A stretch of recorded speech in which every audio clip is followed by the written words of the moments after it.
little Chevelle update.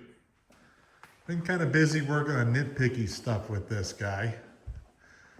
Um, right now I have the top up because I want to get it stretched out and see if I can figure out how to get these gaps out. I mean, obviously this isn't correct, but I mean, I don't want to spend $800 on a new top if I don't have to. So this doesn't look like it's supposed to be this way, but you know, maybe there's a way to fix it.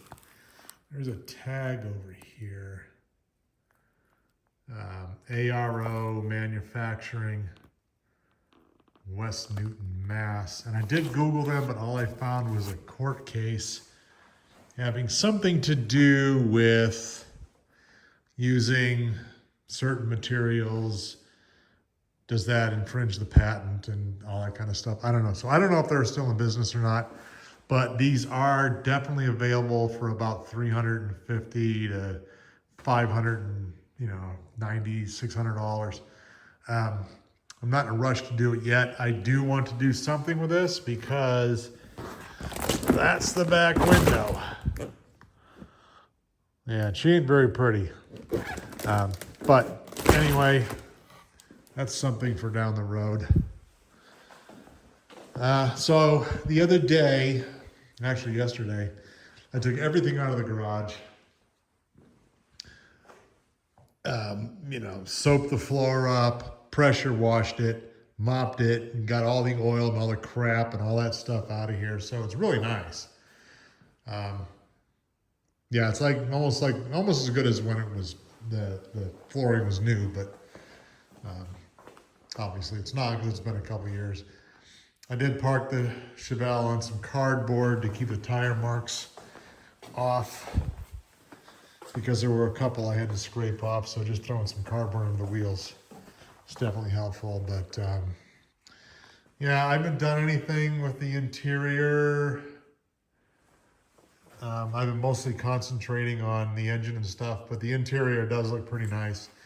The only thing of course I need to do some work on the floor pans, but I don't know. I just wanted to look, I wanted to win. I wanted the thing to look nice, and it does. So for now, I'm okay with it.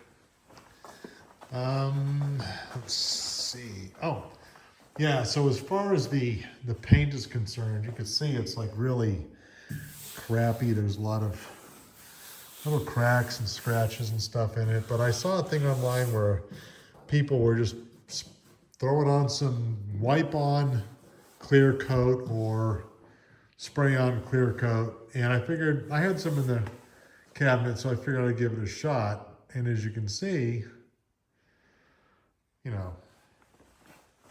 this is obviously not showroom perfect. You can actually really see all the scratches. But if you look at it from here, yeah, I mean, I don't know, right? It's just a beater. Again, this thing isn't going to win any trophies, but it looks pretty good. I do want to attack this stuff though, because it looks pretty awful. Now, for about $400, I can get a new fiberglass hood, but I don't know. I think this stuff is pretty fixable. There's a little,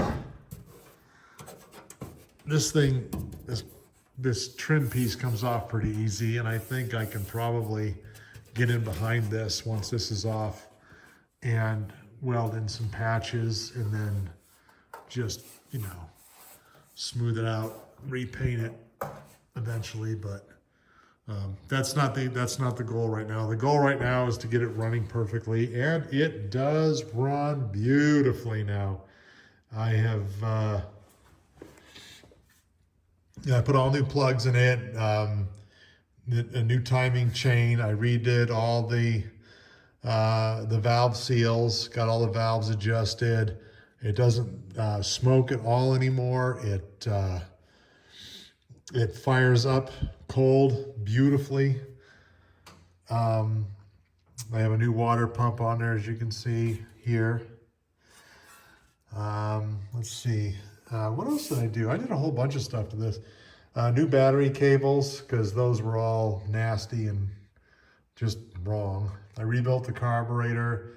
I did put a new oil pump on it, or an oil pan on it, which you can see right here. This guy, because the other one was really just rotted, and I just wasn't into that. So, well, I had it all apart. I put a new oil pan on it. I'd had a little leak on the timing cover, but I think the problem was this portion of the timing cover isn't secured with any bolts. So at some point, this timing cover was removed without the oil pan being removed, and it was bent. So when I put it back together, I noticed that there was a small little bit of a leak right here. And you know, it's something I didn't check when I took it apart because I wasn't expecting it. But yeah, so this thing was kind of bent out, you know, kind of this way. So once I saw that leak and I was able to determine it was, you know, coming from there, I took a block of wood and just kind of bent this back to where it really is supposed to be. It still has you know, if you run it for an hour and you park it here, it'll leak a drop. So it could be a combination of this being bent and this being an aftermarket oil pan, and maybe there's just some, I don't know, some goofy clearance issue with that pan. So I'm not totally worried about it right now. Maybe it's something I'll work on over the winter, but you know, it's not a big deal. The other thing I found out is, so this car is a 283. The engine is a 283. Chevy never made a 283 that had that bolt at the end of the crankshaft. Never did it. That was typical of the 327, 350, and on up to the 400, 307. So, you know, the block matches up. I looked at the numbers, looked them up, and it is definitely a 283 block. But this is definitely not a 283 crankshaft. So I'm not exactly sure what I have for a cubic inch displacement. I mean, this could be a 327 crank. And if it is, that would make this a 307 cubic inch engine.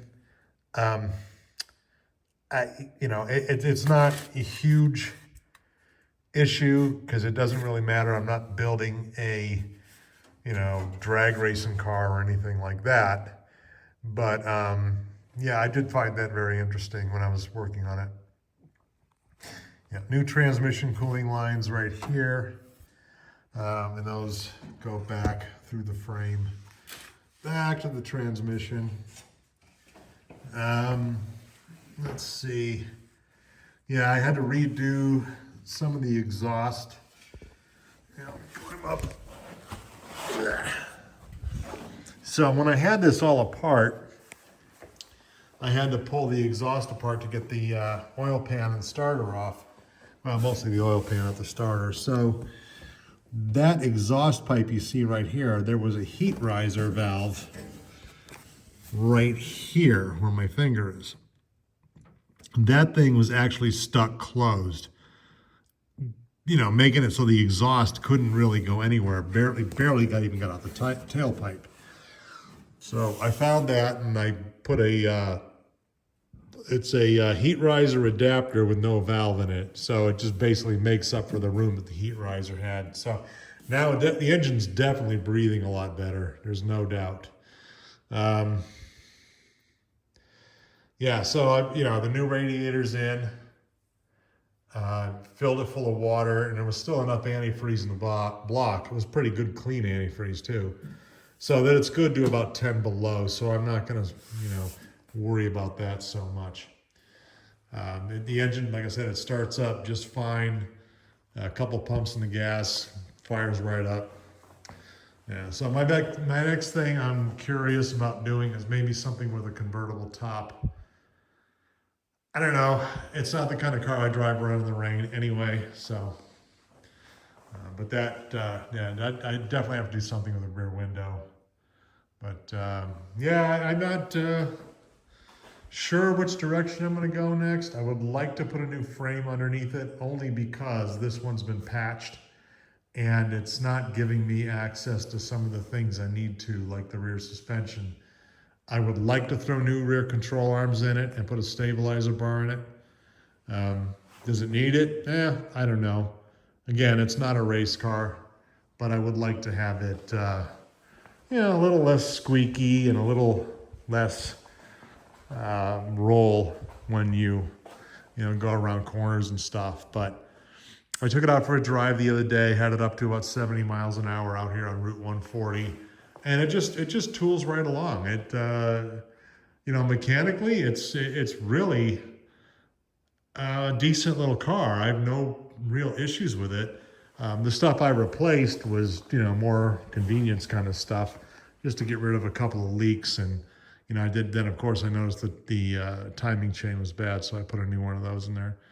But the heat works. Not that I've needed it yet. All the brakes work. I did have to replace a brake line in the back, which, big deal. I got to get Diana to help me bleed the brakes whenever she gets some free time. But yeah, it's a great little car. I love it. It looks cool, of course.